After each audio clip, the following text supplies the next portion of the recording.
আসসালামু আলাইকুম সবাইকে। প্রিয় শিক্ষার্থী বন্ধুরা, যারা এইচএসসিতে পড়ছো এবং অ্যাডমিশন পরীক্ষার জন্য প্রিপারেশন নিচ্ছ, সবার জন্য সুখবর যে আমরা দ্য লার্নিং টিউবের পক্ষ থেকে তোমাদের জন্য একটি নতুন সিরিজ শুরু করতে যাচ্ছি। সেটি হচ্ছে HSC English text book full course. অর্থাৎ তোমাদের এইচএসসি যে ইংলিশ টেক্সট বুকটা আছে, এটার প্রথম থেকে শেষ পর্যন্ত প্রতিটি প্যাসেজের সম্পূর্ণ বাংলায় অনুবাদ সহ প্রত্যেকটি ওয়ার্ডের মিনিং করে পড়ানো হবে। অর্থাৎ তোমার এই প্যাসেজের ভিতরে কি কি গ্রামার ইউজ করা হয়েছে এবং কিভাবে এগুলোর বাংলা করতে হবে এবং বিভিন্ন কম্পিটিটিভ এক্সামগুলোতে কিভাবে কোশ্চেন আসে এর উপর বেস করে আসলে পড়ানো হবে। তো তোমাদের সাথে আছে আমি আবুজার গিফারি, ঢাকা বিশ্ববিদ্যালয় থেকে।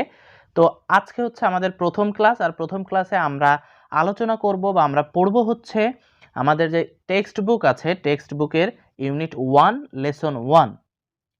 ইউনিট 1 লেসন 1 হচ্ছে Nelson Mandela from apartheid fighter to the president. এটা হচ্ছে আমাদের লেসনের হেডলাইন।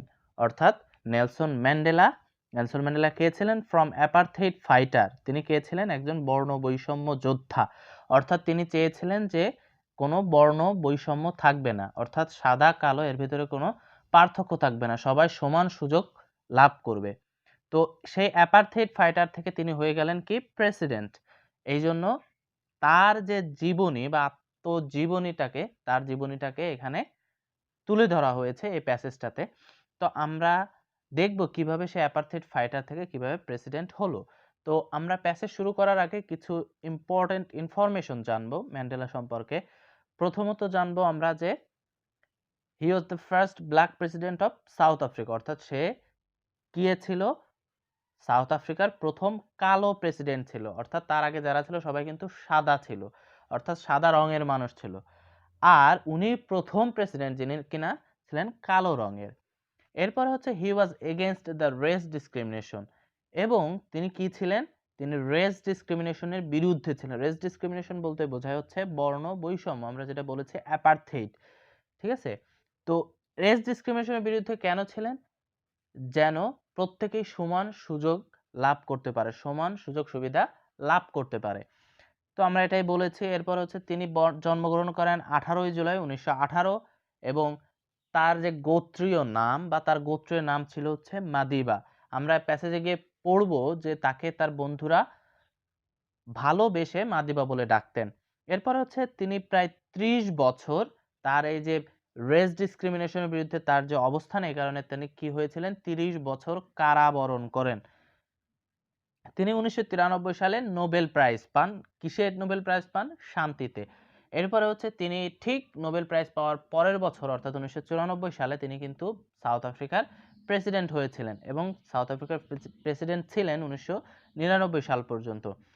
তিনি ফর্মালি পাবলিক লাইফ এটা ত্যাগ করেন 2004 সালে এবং মৃত্যুবরণ করেন হচ্ছে 2013 সালের 5 ডিসেম্বর। তো এটা ছিল হচ্ছে কিছু ইনফরমেশন ম্যান্ডেলা সম্পর্কে। এখন আমরা চলে যাব সরাসরি টেক্সটে। এখানে বলা হচ্ছে রয়টার্স হচ্ছে একটা পত্রিকার নাম। এখানে 15 ডিসেম্বর 2013 সালে একটি রিপোর্ট দেয়া হয় বা একটি প্রতিবেদন পেশ করা হয়, সেটি হচ্ছে আমাদের এই প্যাসেজ। তো এটা কিন্তু ঠিক নেলসন ম্যান্ডেলার মৃত্যুর 10 দিন পরে প্রকাশ করা হয়, কারণ আমরা দেখেছি যে উনি মৃত্যুবরণ করেন 5 ডিসেম্বর, এটি হচ্ছে 15 ডিসেম্বর। ওকে, আমরা শুরু করছি। Johannesburg Reuters. Nelson Mandela guided South Africa. এখান থেকে হচ্ছে প্যাসেজ শুরু। নেলসন ম্যান্ডেলা গাইডেড, এটা হচ্ছে পাস্ট ইনডিফিনাইট টেন্স, ব্যবহার করা হয়েছে ভার্বের পাস্ট ফর্ম, অর্থাৎ পরিচালনা করেছিলেন। গাইড শব্দের অর্থ হচ্ছে পরিচালনা করা বা পথ প্রদর্শন করা। তাহলে হবে নেলসন ম্যান্ডেলা গাইডেড, পরিচালনা করেছিলেন সাউথ আফ্রিকাকে from the shackles of apartheid, from থেকে দ্য শ্যাকেলস অফ অ্যাপারথেইড, অর্থাৎ বর্ণ বৈষম্যের শৃঙ্খল থেকে বা বন্ধন থেকে। শ্যাকেলস অর্থ হচ্ছে বন্ধন বা শৃঙ্খল। To a মাল্টিরেশিয়াল democracy. মাল্টিরেশিয়াল বলতে হচ্ছে একটি মাল্টিরেশিয়াল, মাল্টি অর্থ হচ্ছে বহু, তাহলে বহু বর্ণের ডেমোক্রেসি, গণতন্ত্রের দিকে। তাহলে উনি চেয়েছিলেন যে সব বর্ণের লোকজনই একটি দেশে সব জায়গায় যেতে পারবে, এরকম। মাল্টিরেশিয়াল অর্থ হচ্ছে বহু বর্ণবাদ, ডেমোক্রেসি এটি চেয়েছিলেন তিনি। As an icon of peace, icon of peace একটি শান্তির আইকন হিসাবে। As an icon of peace and reconciliation, reconciliation শব্দের অর্থ হচ্ছে মীমাংসা। তাহলে তিনি কি হয়েছিলেন? As an icon of peace and reconciliation, শান্তি এবং মীমাংসার প্রতীক হিসাবে, who came to embody the struggle for justice around the world. Who came, যিনি এসেছিলেন, টু এমবডি, এমবডি অর্থ হচ্ছে বাস্তব রূপ দান করা, to embody the struggle for justice around the world, অর্থাৎ who came to embody the struggle, যিনি সংগ্রামটাকে বাস্তব রূপ দান করতে এসেছিলেন, ফর জাস্টিস, কিসের জন্য? ন্যায় বিচারের জন্য, অ্যারাউন্ড দ্য ওয়ার্ল্ড, পৃথিবীতে। ওকে, এরপরে আসে হচ্ছে imprisoned for nearly 3 decades for his fight against white minority rule। আমরা যেটা বলেছি, আমরা ইনফরমেশনে দেখেছি যে তিনি 30 বছর ছিলেন। এখানে বলা হচ্ছে imprisoned, অর্থাৎ কারারুদ্ধ হন। এটা হচ্ছে পাস্ট পার্টিসিপল ফর্ম ব্যবহার করা। পাস্ট পার্টিসিপল যদি ব্যবহার করা হয় তাহলে সেই ক্ষেত্রে অর্থ এরকমভাবে করতে হয় যে কৃত হিত, এরকমভাবে imprisoned মানে তাহলে কি করেছে? কারাগারে বরণ করেছেন। imprisoned, imprison অর্থ হচ্ছে কারাবরণ করা, তাহলে imprisoned তাকে কারাবরণ করানো হয়েছে, এরকম। তাহলে imprisoned for nearly 3 decades, প্রায় 3 দশক তিনি কি ছিলেন? কারারুদ্ধ ছিলেন, for his fight against white minority rule, তার কিসের জন্য? Fight against white minority rule, অর্থাৎ সাদা যে মাইনরিটি রুল ছিল এটার বিরুদ্ধে উনি কি করেছিলেন? এই যে যুদ্ধ করার কারণে তিনি 30 বছর কি ছিলেন? কারারুদ্ধ ছিলেন। ওকে, এরপর হচ্ছে Mandela never lost his resolve to fight for his people's emancipation, অর্থাৎ ম্যান্ডেলা নেভার লস্ট, কখনোই হারায়নি, হিজ রিজলভ, রিজলভ মানে হচ্ছে সংকল্প, to fight for his people's emancipation, emancipation শব্দের অর্থ হচ্ছে স্বাধীনতা। তাহলে মানুষের স্বাধীনতার জন্য সে যুদ্ধ করতে তার যে সংকল্প ছিল সেটাকে কখনোই হারায়নি। ওকে, এরপর হচ্ছে হি ওয়াজ ডিটারমাইন্ড, সে ছিল কি? সংকল্পবদ্ধ, টু ব্রিং ডাউন অ্যাপারথেইড, তিনি কি ছিলেন? Bring down apartheid while avoiding a civil war. He was determined, সে সংকল্পবদ্ধ ছিল, টু ব্রিং ডাউন অ্যাপারথেইড, তাহলে কি করতে? এই যে বর্ণ বৈষম্যটাকে দূর করতে, while avoiding a civil war মানে কোনো গৃহযুদ্ধ ছাড়াই তিনি চেয়েছিলেন যে এটা যেন দূর হয়ে যায়। His Prestige and charisma helped him win the support of the world, তার যে সম্মান এবং তার যে কৌশল ছিল সেটা তাকে কি করেছিল? সাহায্য করেছিল, win the support of the world, অর্থাৎ বিশ্বের যে সমর্থন এটাকে জয় করতে। এরপরে আমাদের আছে আই হেট রেস ডিসক্রিমিনেশন, আমি অপছন্দ করি বা ঘৃণা করি বর্ণ বৈষম্য। রেস ডিসক্রিমিনেশন অর্থ হচ্ছে বর্ণ বৈষম্য, এটা হচ্ছে প্রেজেন্ট ইনডিফিনাইট টেন্সে ব্যবহার করা হয়েছে, এই জন্য এর অর্থ করতে হবে যে বর্তমানকালের অনির্দিষ্ট কিছু। তাহলে আই হেট রেস ডিসক্রিমিনেশন, আমি বর্ণ বৈষম্যকে ঘৃণা করি, মোস্ট ইন্টেন্সলি, খুবই তীব্রভাবে, and in all it's manifestation, এবং এর সকল প্রকার বহিঃপ্রকাশ। এখানে এই যে ইটস দিয়ে বোঝানো হচ্ছে কিন্তু এই যে রেস ডিসক্রিমিনেশনকে। তাহলে ইটস ম্যানিফেস্টেশন মানে রেস ডিসক্রিমিনেশনের যত প্রকার বহিঃপ্রকাশ আছে সব কিছুকেই সে কি করে? ঘৃণা করে। আই হেট আছে, এখানে আমি বলতে কাকে বোঝানো হচ্ছে? এটা হচ্ছে ডিরেক্ট ন্যারেশনে বর্ণনা করা হয়েছে। আমরা জানি যে কোটেশন বা ইনভার্টেড কমা বা কোটেশনের ভিতরে যেটুকু থাকে এগুলো হচ্ছে ডিরেক্ট স্পিচ বা ডিরেক্ট ন্যারেশন বলা হয়, অর্থাৎ কোনো একজনের বক্তৃতা সরাসরি যদি তার ভাষায় বর্ণনা করা হয় সেক্ষেত্রে এরকমভাবে ব্যবহার করতে হয়। I have fought it all during my life, I have fought, আমি যুদ্ধ করেছি বা আমি সংগ্রাম করেছি। এখানে এটা হচ্ছে present perfect tense. Present perfect tense হলে অর্থ করতে হয় গিয়েছি, খেয়েছি, গিয়েছে, খেয়েছে, এরকমভাবে।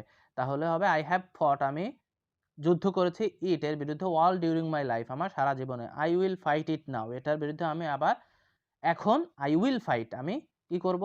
যুদ্ধ করব। উইল ফাইট এটা হচ্ছে ফিউচার ইনডিফিনাইট টেন্স, তাহলে আমি যুদ্ধ করব ইট নাও, এখন আমি এর বিরুদ্ধে যুদ্ধ করব। অ্যান্ড উইল ডু সো, এবং সেটাই করতে থাকবো। উইল ডু করব, সো, সো মানে হচ্ছে সেটাই, অর্থাৎ এই যে ফাইট আছে ফাইটকে বোঝানো হচ্ছে সো দিয়ে।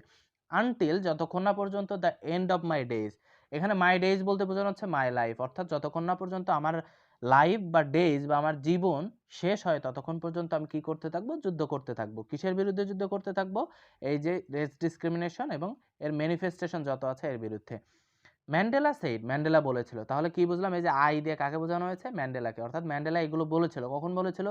ইন হিজ অ্যাকসেপ্টেন্স স্পিচ, তার শুভেচ্ছা বক্তৃতায় one becoming south আফ্রিকাস first black president, অর্থাৎ যখন সে সাউথ আফ্রিকার প্রথম কালো প্রেসিডেন্ট হয়েছিল ইন 1994 সালে। আমাদের কিন্তু প্রশ্ন আসতে পারে যে কত সালে ব্ল্যাক প্রেসিডেন্ট হয়েছিল, 1994 সালে। এবং এই বক্তৃতাটি দিয়ে এরকমভাবে দেয়া হতে পারে এটি কত সালে দেয়া হয় এবং এটি কে দেয়, এরকমভাবে প্রশ্ন আসতে পারে। এরপরে আছে আবার কোটেশন মার্ক, তার মানে এই কথাটুকু কিন্তু Mandela. The time for the healing of the wounds, অর্থাৎ রোগগ্রস্ত, উন্ড বলতে বোঝা যাচ্ছে রোগগ্রস্ত, ব্যাধিগ্রস্ত বা দুর্বল, এরকম। হিলিং অর্থ হচ্ছে আরোগ্য লাভ করা। The time for the healing of the wounds, time মানে সময়, তাহলে the time for the healing মানে আরোগ্য লাভের সময়, অফ দ্য উন্ডস মানে রোগগ্রস্তদের আরোগ্য লাভের সময়, হ্যাজ কাম এসেছে, হ্যাজ কাম। এটাও কি প্রেজেন্ট পারফেক্ট। প্রেজেন্ট পারফেক্ট হলে আমরা কিভাবে অর্থ করব?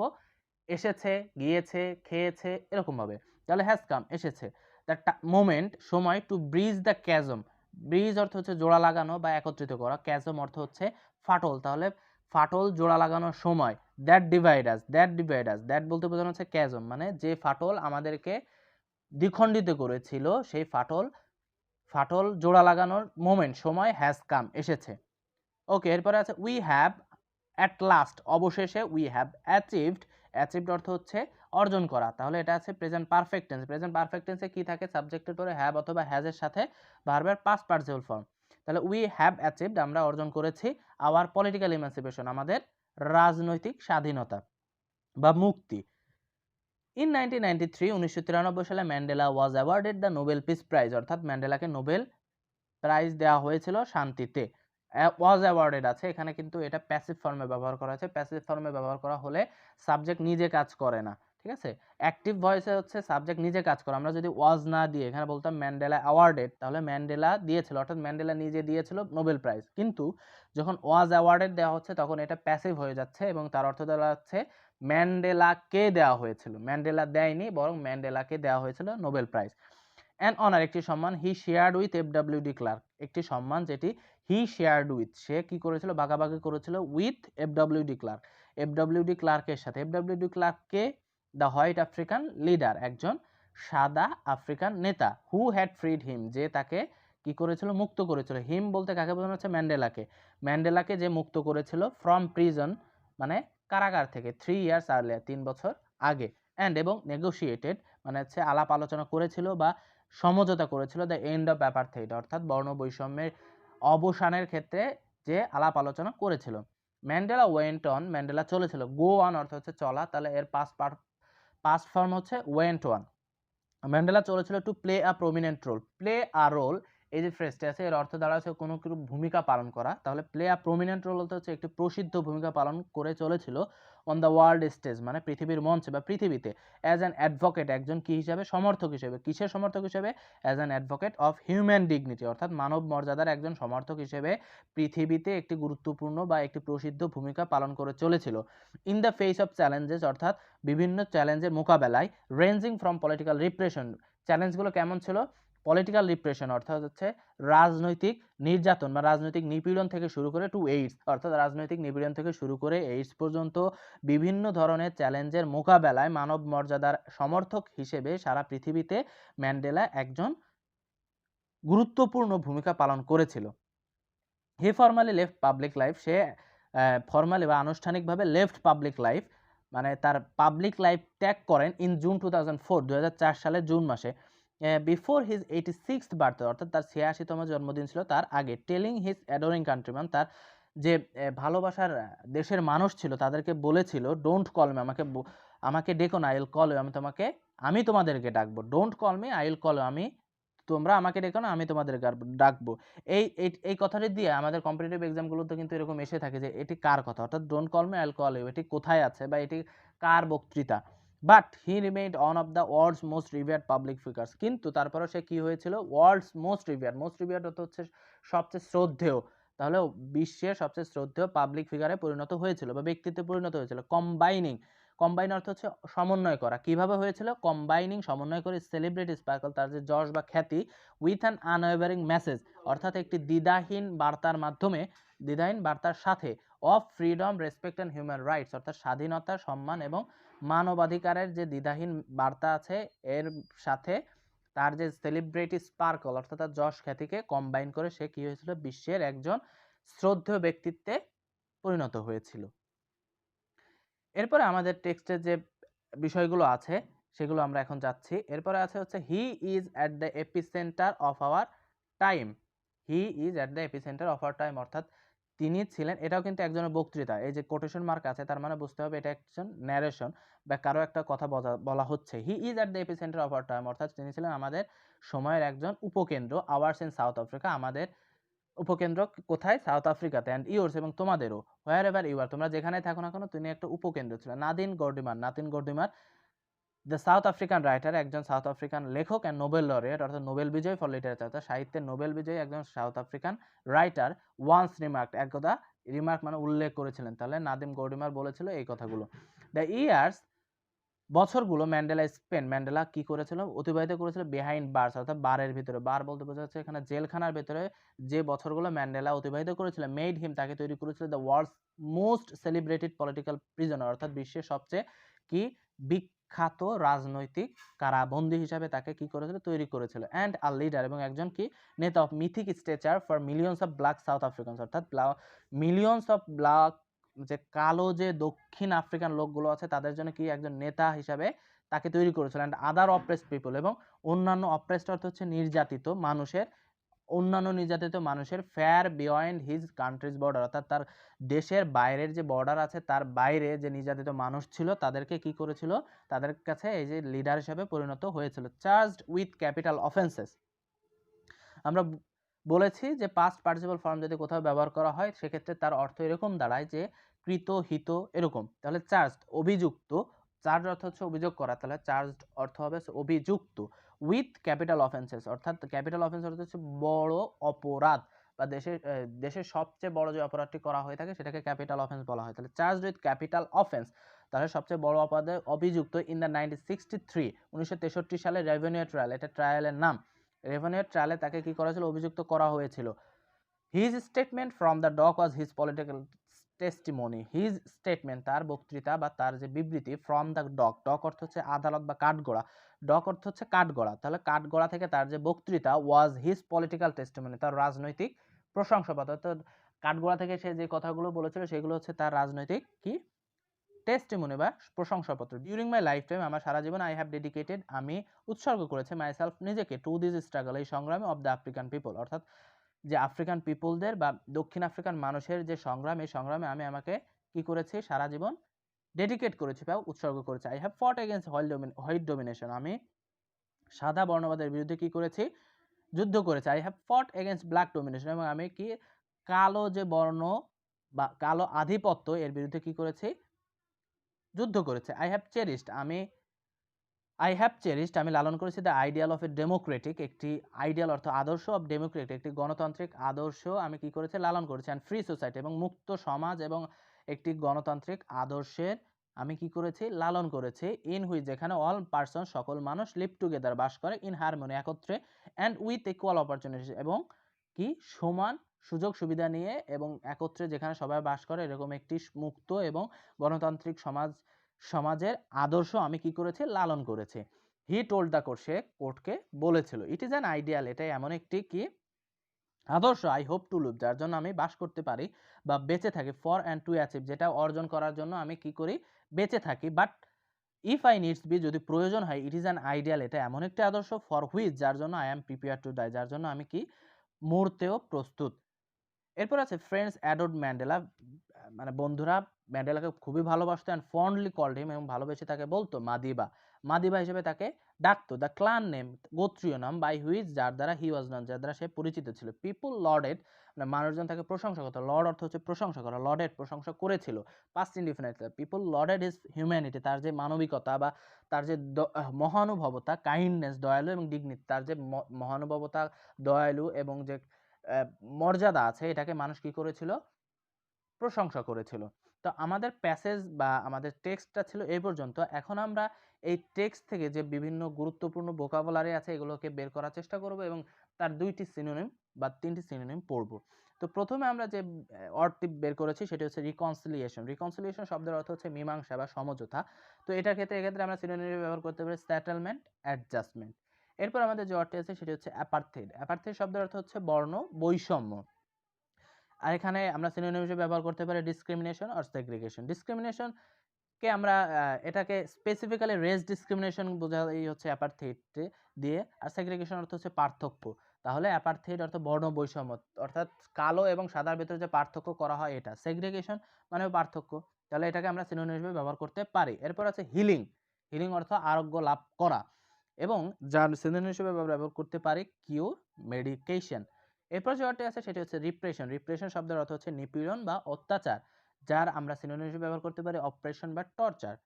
এরপর আমাদের যে ওয়ার্ডটি আছে সেটি হচ্ছে ইমানসিপেশন। ইমানসিপেশন শব্দের অর্থ হচ্ছে স্বাধীনতা, যার সিনোনিম হিসেবে ব্যবহার করতে পারি ফ্রিডম, ইন্ডিপেন্ডেন্স, লিবার্টি ইত্যাদি। তো আমরা আশা করি আমাদের যে স্টুডেন্টরা আজকে আমাদের ভিডিওগুলো দেখছো, তাহলে আমাদের এই যে প্যাসেজটা আছে এটি ভালোভাবে বুঝতে পেরেছো এবং ভোকাবুলারিগুলো মনোযোগ সহকারে দেখেছো এবং মনে রাখার চেষ্টা করেছো এবং মনে রাখার চেষ্টা করবে। যদি বুঝতে না পারো বারবার ভিডিওগুলো দেখবে। তো এই আশাবাদ রেখে সবাইকে ধন্যবাদ জানিয়ে আমরা আজকের মতো বিদায় নিচ্ছি। আসসালামু আলাইকুম।